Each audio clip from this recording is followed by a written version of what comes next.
Everyone around us, a mentor in disguise, lessons to embrace or avoid.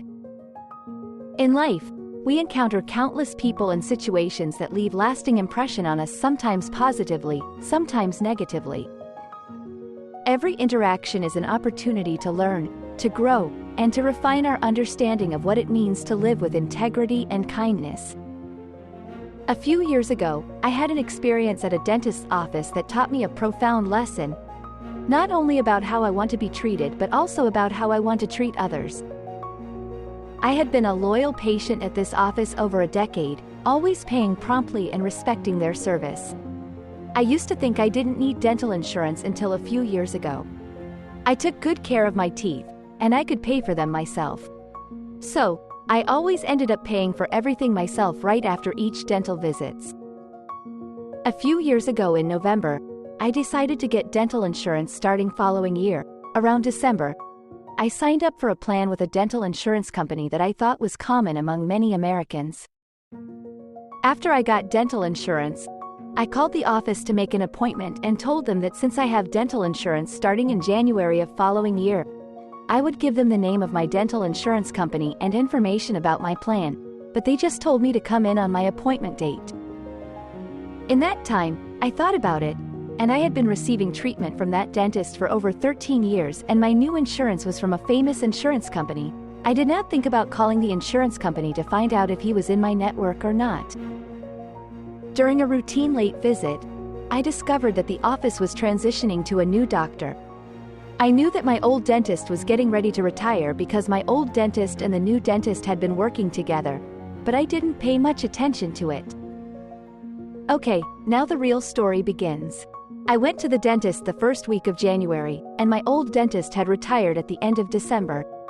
The new dentist was working alone, and the dental staff who worked with that new dentist had the same faces.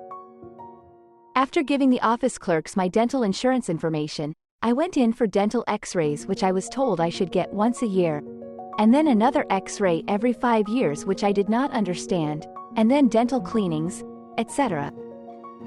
I said yes because I have been working in the medical field as an office manager for over 17 years, and I know that insurance companies usually give discounts to patients.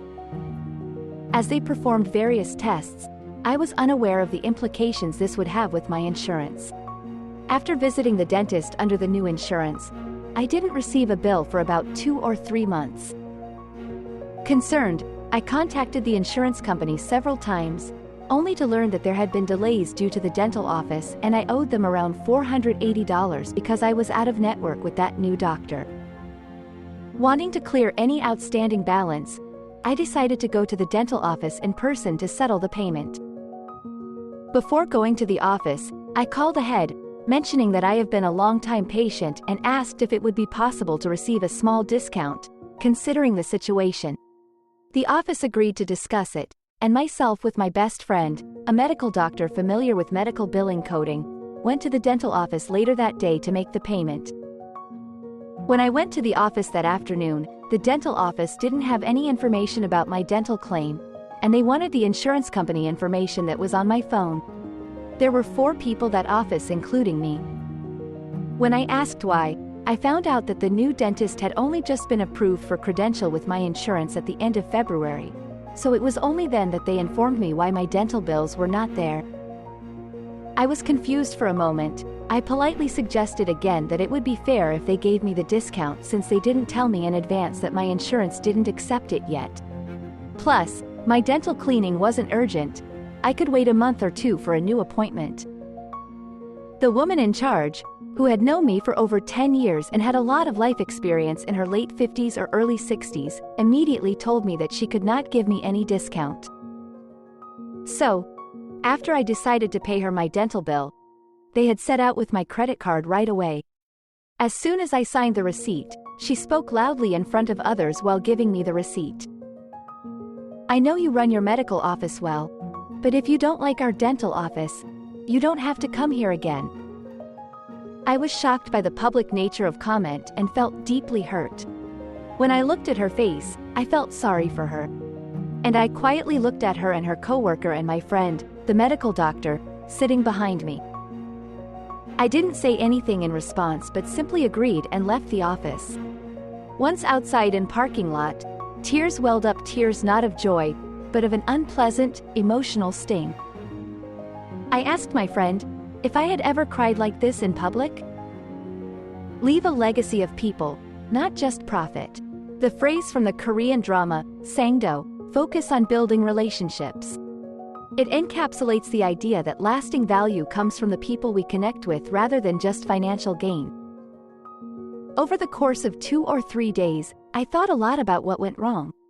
My biggest mistake was not calling to check if the dentist was credentialed, whether they were in-network or out-of-network.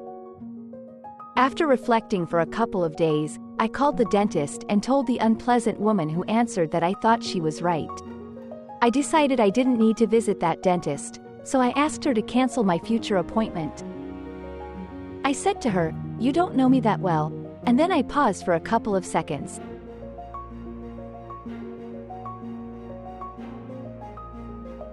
After the pause, I added, "I ever have the chance to meet you on the street, I will probably give you the biggest hug in the world." The unhappy woman sarcastically said, "Okay," and then immediately hung up the phone. When someone of certain age takes a moment to reflect and says they're sorry for their own wrong words and actions before blaming others, I believe that truly a beautiful sight. I learned 3 important lessons from this experience. First, never fully trust what others say. Instead, I should always seek accurate information for myself. Second, by giving a little more to others, over time, it builds a personal and professional relationship based on belief and trust, leading to a win-win situation for everyone. And finally, long-term clients, especially those with whom we've built trust and belief, are people we should never let go. In the end, I realized that everyone can be a mentor to me.